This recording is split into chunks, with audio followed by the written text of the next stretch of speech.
सभी को मेरा नमस्कार। कोरोना की दूसरी लहर की चपेट में आए बहुत से व्यक्तियों ने लंबी जंग लड़ी है। कुछ लोग हल्के लक्षणों के साथ ठीक हो गए, कुछ को मॉडरेट सिम्टम्स रहे, लेकिन बहुत से लोग सीवियर सिम्टम्स के साथ हॉस्पिटल में एडमिट हुए, जहां उन्हें आर्टिफिशियली ऑक्सीजन सप्लाई पर रहना पड़ा, इंजेक्टेबल्स लेने पड़े, स्टेरॉयड उन्हें दिए गए और वे सकुशल अपने घर लौट आए। लेकिन संघर्ष अभी भी खत्म नहीं हुआ है।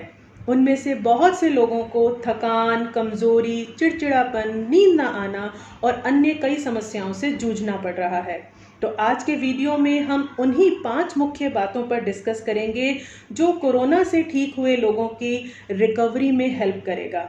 और अगर मेरे वीडियो को बच्चे देख रहे हैं तो ये उनकी भी रिस्पॉन्सिबिलिटी है कि वे अपने घर में कोरोना से ठीक हुए मरीजों की देखभाल में अपना योगदान दें, उन्हें हेल्प करें, सपोर्ट करें। बिकॉज कई बार पेशेंट्स अपना ख्याल नहीं रख पा रहे होते, चाहे वे ठीक भी हो गए हैं, लेकिन फिर भी उन्हें सपोर्ट की ज़रूरत होती है। तो हम बच्चों का भी ये काम है कि हम उन्हें हेल्प करें। और साथ ही एज समर हॉलीडेज होमवर्क आप उन सभी एफर्ट्स और टास्क की लिस्ट बनाइए और अपनी टीचर्स को सबमिट कीजिए। This will give you lot of awareness, lot of knowledge and confidence too. So let's move on to discuss two strategies.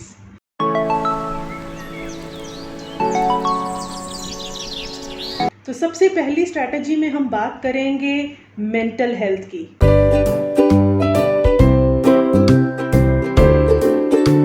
जो भी लोग ठीक हुए हैं उनका इलाज इतना लंबा चलता है कि उनमें एक स्ट्रेस आने लगता है और कमज़ोरी आने लगती है। तो सबसे ज़रूरी बात है कि हम उन पेशेंट्स को मेंटली रिलैक्स करें। अब अगर हम उन्हें, बच्चे भी हैं हम, तो हम उन्हें पानी, चाय सर्व कर सकते हैं, उनके साथ बैठें, बातें करें, पॉजिटिव बातें करें, उनका कोई मनपसंद प्रोग्राम टीवी पर लगाएं, जैसे कि कोई स्पिरिचुअल प्रोग्राम हो सकता है या कोई एंटरटेनमेंट, कोई कॉमेडी शो हो सकता है जो उनकी पसंद का हो। और साथ ही हम उनसे बातें करें ताकि वो अपनी परेशानियों से डाइवर्ट हो सकें। सो मेंटली हमें उनको हेल्दी रखना है, तभी वो दूसरी तरह के जो इलाज हैं, जो पोस्ट कोविड भी चलने हैं, उनमें आपको कोऑपरेट करेंगे। जो भी चीज़ें आप उन्हें खाने को देंगे, उनसे करने के लिए कहेंगे, तो वो उनमें कोऑपरेट तभी करेंगे जब वो मेंटली रिलैक्स होंगे। तो सबसे पहला फोकस उनके मेंटल हेल्थ पर देना है। ज़रूरत पड़े तो हमें काउंसलिंग भी ले लेनी चाहिए। कई बार पेशेंट बहुत स्ट्रेस और एंजाइटी में आ जाते हैं, जिनसे जब हम उनके साथ उस तरह की चीज़ों पे उन्हें कन्विंस नहीं कर पाते, तो हमें किसी एक्सपर्ट की हेल्प ले लेनी चाहिए। अदरवाइज अगर हम घर के लोग भी उन्हें सपोर्ट करते हैं, उनके साथ उनके गुस्से और उनके चिड़चिड़ेपन से बुरा ना माने और उन्हें अपनी हेल्प जारी रखें, उनके अंदर पॉजिटिव वाइब्रेशंस जो हैं वो सर्कुलेट होनी चाहिए। तो ये सबसे पहला फोकस रहेगा।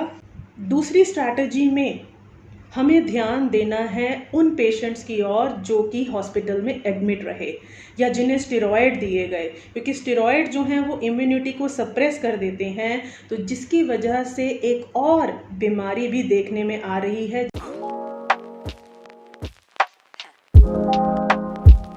Black fungus mucormycosis. इस बीमारी के बारे में भी आप न्यूज़ चैनल और कई जगह से सुन रहे होंगे। क्योंकि इम्यून सिस्टम वीक हो जाता है और अगर जिन लोगों में शुगर की प्रॉब्लम रही है, तो शुगर अनकंट्रोल होने से, इम्यून सिस्टम वीक होने से ये फंगस भी हमारी बॉडी में, पेशेंट की बॉडी में एंटर कर जाती है और धीरे धीरे इनके सिम्टम्स काफ़ी सीवियर हो सकते हैं और ये डेडली हो सकता है। But need not to panic. अगर हम सिम्टम्स, जैसे मैंने अपने लास्ट वीडियो में ये बताया था कि कोरोना के सिम्टम्स को लेकर के ओवर अलर्ट रहना है, बहुत केयरफुल रहना है, in the same way post Covid में भी, रिकवरी मोड में भी हमें सिम्टम्स पर ध्यान देना है। ब्लैक फंगस के सिम्टम्स के बारे में इवन गवर्नमेंट ने भी गाइडलाइंस जारी की हैं कि आँखों में दर्द होना, रनी नोज़ होना, यहाँ की जो आँखों के और नाक के पास की हड्डियाँ हैं इनमें दर्द होना, या रैशेस आपको दिखाई देंगे। तो नाक और आँख से ये फंगस एंटर करती है, लेकिन अगर हम लक्षणों की पहचान शुरू में ही कर लेंगे तो इसका ट्रीटमेंट किया जा सकता है, इसे डेडली होने से बचाया जा सकता है। इन्हीं रास्तों से ये दिमाग की ओर एंटर करती है और तब फिर ये जानलेवा हो जाती है।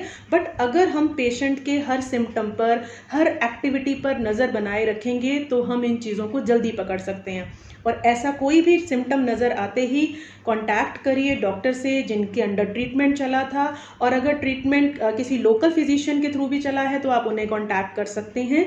तो उनसे कांटेक्ट करने के बाद नेक्स्ट स्ट्रैटेजी डिसाइड कीजिए कि वो क्या रिकमेंड करते हैं। तो ब्लैक फंगस के भी सिम्टम्स पर नज़र रखना बहुत ज़रूरी है। सो मॉडरेट टू सीवियर पेशेंट्स में ये सिम्टम्स खासकर नज़र आ रहे हैं, तो इन पर भी नज़र बनाए रखिए। तीसरी स्ट्रैटेजी रहेगी, जो तीसरी बात हमें ध्यान रखनी है वो है डाइट की।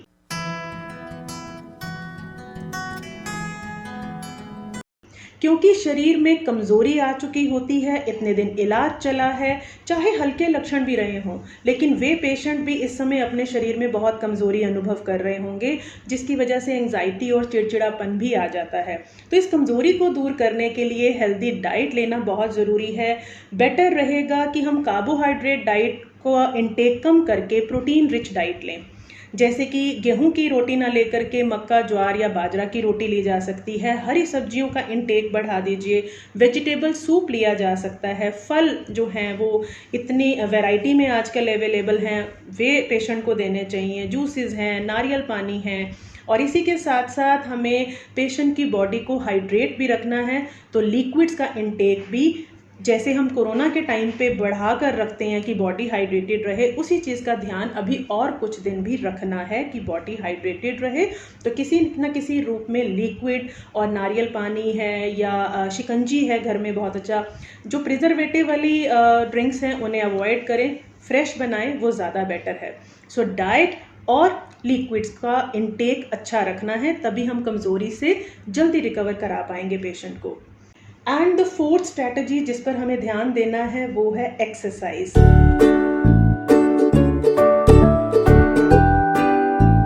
एंड मेनली जो एक्सरसाइज है वो प्राणायाम बेस्ड रहें।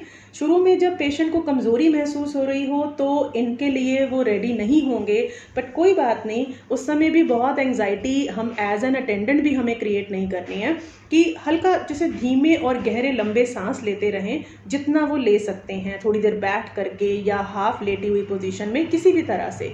धीरे धीरे जैसे जैसे उनकी कमज़ोरी दूर होती जाएगी, उन्हें मोटिवेट करिए कि वे एक स्पेसिफिक प्राणायाम जो है इस तरह के करें, और स्पायरोमीटर की भी हेल्प ली जा सकती है।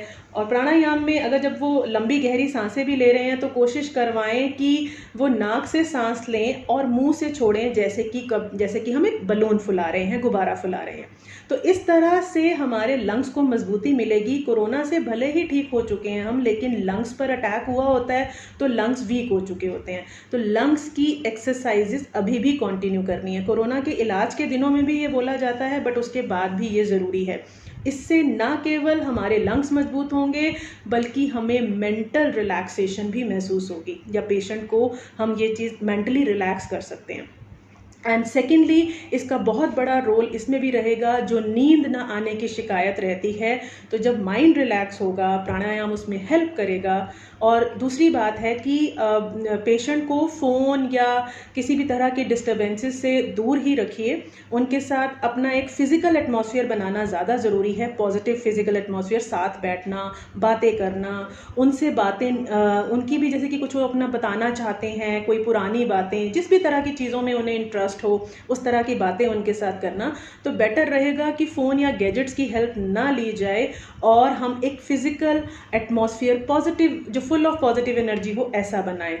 तो इससे उनकी जो नींद ना आने की प्रॉब्लम है, बिकॉज ये चिड़चिड़ापन, गुस्सा आना, नींद ना आना, ये स्टेरॉइड्स के भी साइड इफ़ेक्ट्स हो सकते हैं, तो इन्हें जाने में थोड़ा वक्त लगेगा। और हमें एज अटेंडेंट, एज सपोर्टर अपना धैर्य बनाए रखना है। हमारा पेशेंस बहुत बड़ा रोल प्ले करेगा उनकी जल्दी रिकवरी में। फाइन।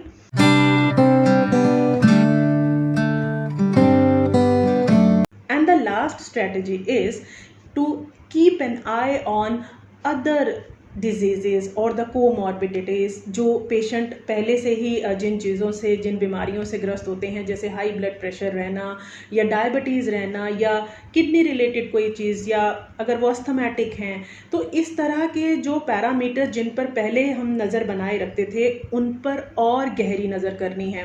वो पैरामीटर्स बिल्कुल ठीक रहें, आउट ऑफ कंट्रोल ना हो तो उनकी मॉनिटरिंग करते रहिए। अगर उसमें कहीं भी इम्बैलेंस रखता है तो इमीडिएटली डॉक्टर से कांटेक्ट करिए, बिकॉज हो सकता है वो कोरोना की रिकवरी में स्पीड ले रही हों, बट हम उनके दूसरे पैरामीटर्स पर अगर मॉनिटरिंग नहीं करेंगे तो वहाँ पर भी कोई दिक्कत आ सकती है, बिकॉज इम्यून सिस्टम वीक हो चुका है, उसे रिवाइव होने में थोड़ा वक्त लगेगा।